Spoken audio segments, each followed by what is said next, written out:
Hey guys, Maryam here. Today I'm wearing a full face of Pat McGrath makeup. Can you guess the value of all of this Pat McGrath makeup that I'm wearing on my face? Comment down below and leave your guesses below. The person who comes the closest will get some accolades. Anyway, I will reveal the number at the end, of course, and I'm gonna apply all these products, review them for you. If you are new to Pat McGrath, this would be the video for you to watch. If you are a fan of Pat McGrath, then this is a video that I suggest you watch. I hope you love it. Remember to subscribe if you aren't already. Hit that notification bell so you can see all of my videos that come every Wednesday and every Sunday. And now let's get to it. One brand tutorial featuring Pat McGrath Labs. Here we come. I got my Cat Mom tea over here just to give me a boost of energy.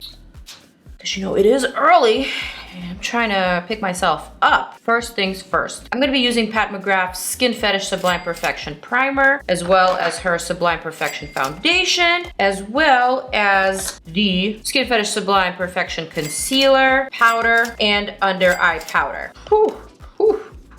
I'm going to combine kind of a few techniques that I've been doing in my previous videos where I'm powdering my skin first and applying primer, then powdering again, then using some setting spray, and then going into concealer and foundation. I've been liking this technique ever since you guys recommended it, ever since I tried the very famous viral TikTok hack, which is actually a makeup technique that has existed for a long time. So I'm gonna dip my beauty blender into this expensive AF setting powder. Tried to curl the tips of my hair today, epic fail. And I'm gonna start by pressing this powder all over my T-zone, my pores, and kind of just everywhere. What I love about this powder is that it is indeed microfine and it is very skin perfecting. So it will fill in those pores. It will fill in those fine little crevices and lines that you may or may not have. And it will overall smooth your skin's texture. My Mother Pat does not have a setting spray. I'm gonna use my MAC Fix Plus. I'm gonna do a little cheat, even though it's a full face of Pat McGrath. Just gonna lightly set that.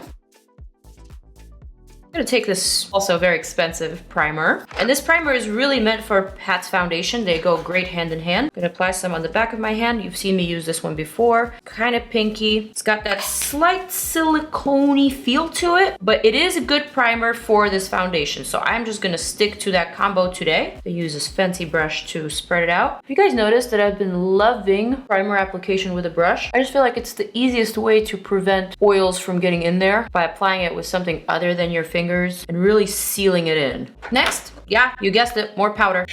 I like that this powder has this really bouncy net. You guys see it? So it's really easy to get the product out of it. Now I'm gonna apply the powder just to my pores, to my under eye, to the wings of my nose, because that is where my texture is the most uneven. And man, with this step, looking at my skin up close, you could really see how smooth it's becoming. Oh, by the way, the powder that I'm using is in light medium 2, but I also have some of the darker shades that I actually like to use for bronzing and for warming up the skin. So I'm gonna grab those later also. Skin prep is complete. Just gonna squirt a bit of that Skin Fetish Sublime Perfection in the shade light medium 14. This is my winter shade. And I know it's spring, but I hadn't been outside since it was winter. I'm gonna use Pat's brush that's meant for this foundation. There's really no name for it, but it is the foundation brush. It's kind of very similar to my IT Cosmetics Complexion Perfection in the sense that it's very dense, it's rounded at the top, kind of like a kabuki brush. So great and easy about this foundation is that you really don't need to blend it in. Even by just gliding it across your skin surface, it immediately looks well blended. Do you see that? And I've said this before in other videos where I've used this foundation and in the review of this foundation, is that whenever I wear this one is when I get the most compliments on my skin. I don't know if it's because I choose to wear it on those days when my skin is at its best, or if the coverage is just so believable and so natural that it actually allows the beauty of my skin to shine through. I'm noticing that I made a little mistake here. I'm gonna need to wet my beauty blender. I take just a little bit more foundation on my forehead and kind of just stipple that area that I messed up. All right, looking pretty luminous and pretty radiant. Next thing I'm gonna do is take the same foundation, but in the shade 18, just a smidge of that. This one is much more on the tan side. I'm just gonna dip my finger and add a little bit of warmth and definition in those areas that I want to bronze up / contour. And because Pat does not have a bronzer, I'm just gonna do this with foundation. All right, I'm gonna apply that on and just gently pat that out. Get it? Pat that out. It's too early for me, you guys. All right, this was so necessary and it just gave such a nice roundness and warmth. My pancake face. I'm gonna blend that into the hairline. boom, suddenly I'm just like sun-kissed. I'm a little bit more present. I'm a little bit more here with you guys. Feeling it. Picking up this $30 concealer. Not the most expensive thing from Pat McGrath Labs. Gonna add that to my points of interest and also to some of those areas that I want to lift and brighten. Also, I'm gonna use that as a primer for my lids. And then I'm gonna use this awesome little brush that also comes with the concealer. Again, no name, but I love this brush because it's angled and it's super duper dense. So it's really great for getting under the eye and all the smaller, more delicate areas. So I'm gonna start with the nose. Again, kind of just patting that in and blending it out. This area around the mouth, if you highlight and if you pull the color up, it immediately gives you like a nice lifted effect. And of course the under eye. I really love this concealer. It's very, very, very full coverage without feeling heavy or cakey or too makeup-y. I don't know how they formulated this one, but it's really great. Just erases everything that's under the eye.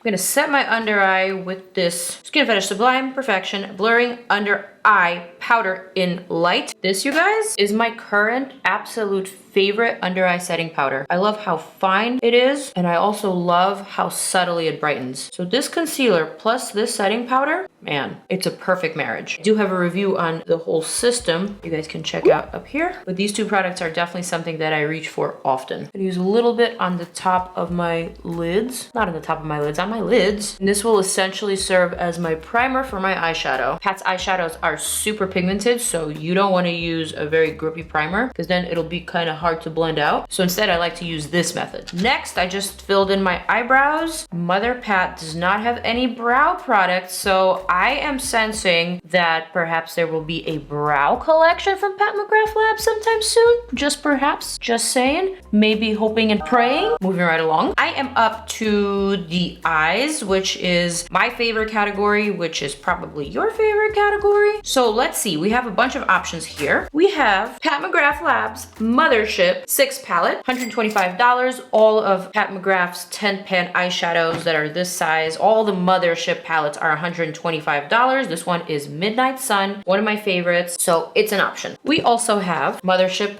Divine Rose, $125 as well. This one is a limited edition and it's kind of hard to get your hands on it. I did review it on my channel and some of you guys were able to get it, especially during this whole Sephora VIB or VIB sale. We have that as an option as well. Next we have Bronze Seduction, you guys. This is Mothership 5 and this one's glorious for those of you who love warm shimmery shades. Deeper. And last but not least, we have a palette that I am yet to try from Pat McGrath. Fresh in the package, Mothership 3 Subversirve palette. Let's see if you could possibly purchase this on Sephora. Actually, this one's available on bergdorfgoodman.com. I also have some holiday collection palettes and a few others that I wanted to pull up just to show you how gorgeous they are. This is the Blitz Astral Quad. So stunning. These are a little bit more affordable, same great quality and same great packaging. And I have two more. I think for today's look, I'm gonna go get some inspo. I'm gonna add this video right here for you guys so you could see my inspo for today's look. This look is actually using Mothership 3 Subversirve palette. I'm gonna go ahead and attempt my more wearable version of this very ferocious. Whew. The first thing that I'm gonna do is reach for this Pat McGrath Permagel Ultra Glide Eye Pencil in Black Coffee. $28, not terrible. And I'm gonna start adding that to my outer top lash line, kind of extending the inner corner, but I'm lifting it way up. I'm gonna take this Sigma Dome Utility brush and I'm gonna smudge out the edge very lightly. But this Permagel pencil is actually quite fast setting, so I might have waited a little too long. Still, I'm kind of able to smoke it out even minimally at the top and do the same thing on the other eye. This one blends much easier now that I don't have to look for a brush. I'm gonna extend both of these edges just a little more past the norm. Then I'm gonna take a clean brush and erase from the bottom so that all I have is that line. Next thing I'm gonna do is add a pinch more of that Black Coffee, but I'm dragging it back along the shape of my eye socket and I'm just blending it out. I'm using the same technique as in Pat's video, but I'm just keeping it slightly more blended and slightly smaller for a more wearable effect. I hate calling things wearable wearable because everything is wearable. It just depends on the personality of the person who's wearing it. But I guess what I mean is I'm making my version a little bit less editorial and a little bit more everyday. I just did the same thing on the other side. I added a little bit more of that black coffee, and then I'm quickly going over it and blending it with that dome brush. I'm not trying to be super precise. I'm not trying to blend out everything into oblivion. It's okay if there's harsh lines. I'm gonna apply shadow over it. I just want to use this as a base, kind of like how Pat did. All right, good enough as a preliminary step. Okay, Mothership 3 Subversirve. I am ready for you. How gorgeous is this palette, you guys? This is my first time using this one. I'm gonna take a Wayne Goss brush, and the first thing that I'm gonna do is dip into this brown. These palettes are heavy, so although they do have a great mirror, I can't hold this palette in one hand while doing my makeup with the other. I'm gonna add this brown on top of the eye socket and blend it all the way in, and then just sweep it outwards very gently. So because I used the shade Black Coffee, which is essentially a very dark brown, this warm brown eyeshadow looks very seamless on top of it. How beautiful is that blend?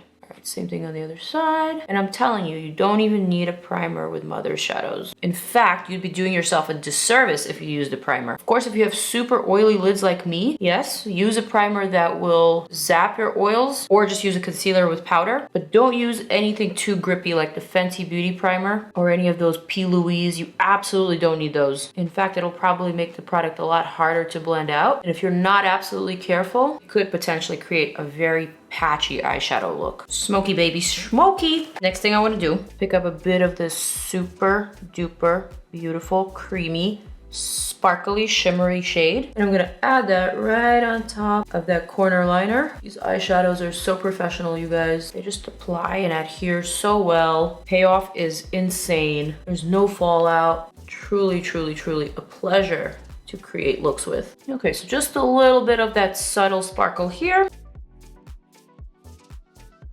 Going a bit into that outer crease. Gonna generously dip my finger into this green gold. Oh, I don't think I'm ready. And I'm gonna just tap that over, that blank space. This kind of matches the tips of my nails. If gold had a neon green version, this would be it.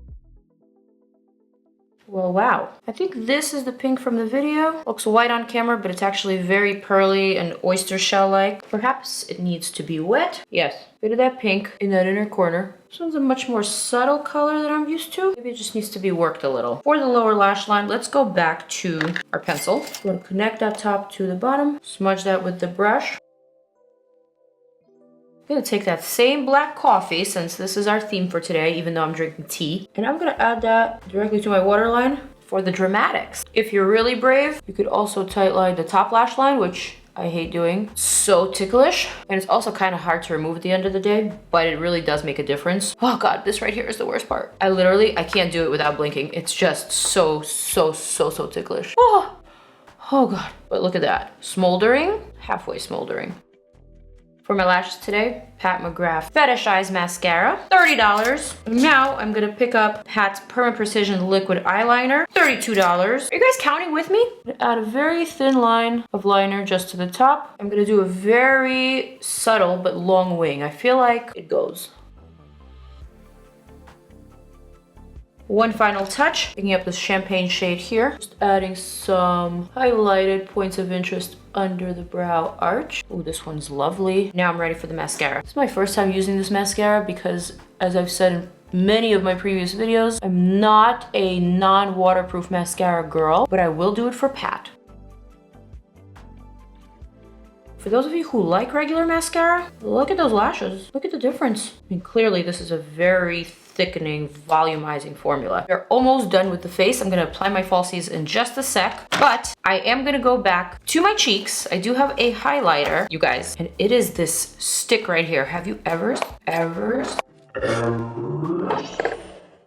Well, hello. And actually, now we know there's really little bit of product here. Oh. But it does look really, really pretty. So I'm gonna close her up. This is a highlighter and balm combo. So that thing that just flew out was the highlighter. And on this side is a balm. Also not too much product here. I'm gonna use that on my lips. Basically just a very clear balm that you can add on your cheekbones for that skin gloss effect. I'm gonna skip the balm because it does feel more like a lip product to me than a skin gloss. Instead, I'm gonna go straight into this guy here. I'm gonna warm it up on the back of my hand. There's a swatch. And from that, I'm gonna just tap that over my cheekbone here. Let's see if I can add some straight from the tube. I'm just really not trying to break this thing. Once again, that looks really, really, really subtle but beautiful. How much is that highlighter? $48. Oh, and by the way, I just noticed that the brushes are sold separately, so you could totally buy those as well. $55 for this one. $32 for this one. For the lips, Pat definitely does have some lip liners. For the life of me, I could not find any in my stash, and I know I have some. Maybe I put them into my new to try products, and that's the one place I didn't look. But anyway, I don't have them here in front of me, so I'm probably just gonna use a lip liner from House Labs. And for my lips, I have a few options. You guys know Pat has a pretty wide variety of lipsticks and glosses. Some of them are very shimmery, some of them are matte. So there's really a good balance of different textures and different finishes. So here's Guinivere, which is a MatteTrance lipstick. And then we also have these very fun BlitzTrance lipsticks, which are shimmery lipsticks. And there's also some creams. Similarly for the glosses, we have the Lip Lust glosses that are creamy but not shimmery, and we have others with just a hint of shimmer. And then we have the ultimate disco trance. These are actually called Opulust gloss, and these are the super almost glittery type of glosses. One of my absolute favorite lipsticks from Pat McGrath is this one right here called Christy. You've seen me wearing this one in some of my other videos, so I'm not gonna reach for Christy today. And I also love 1995, which is this very beautiful nude. I'm gonna pick up Chestnut by Laura Mercier. It's just a very subtle light brown shade. And here comes Guinevere. Was I ready for her? I was not. But is she beautiful and bold and super necessary? Hell yes, she is. All right, lashes are still drying, but they are on. I think I got some lash glue in my eye. Something is looking and feeling very fuzzy here. Lashes are Velour IDGAF. And now here is my final Pat McGrath Labs full face. What do we think? Is this look worth $633, you guys? Is it worth it? I mean, let's put it this way. I could probably get this look with some dupe eyeshadows, with some dupe lipsticks, and it'll probably look similar. But the one thing that is different about Pat McGrath shadows and lipsticks and her face products is that they are extremely high quality. They are very luxurious. Basically, you pay for the quality. Maximum pigment, maximum payoff, maximum color, maximum perfection. That's the way that I would describe it. I am a big fan of this brand. Always have been, always will be. I'm a huge fan of Pat McGrath, the mother herself. She's a phenomenal makeup artist and she's an icon. So her products to me are worth it. I can totally understand why this is a brand that celebrities gravitate towards and celebrity makeup artists use on celebrities for red carpets, for events, because this is a glamorous high-end line. That's it. Those are my thoughts and those are my 2 cents on everything. So I hope you guys enjoy this video. I hope you guys like this look. It's kind of like a more wearable, more me version of the Pat McGrath look that I saw on her Instagram. I am a big fan. I'm into it and I hope you guys like it too. I will see you in my next video. Peace out. I love you guys. Remember to subscribe and hit some of my other videos right here so you can check them out. I love you and I will see you very soon.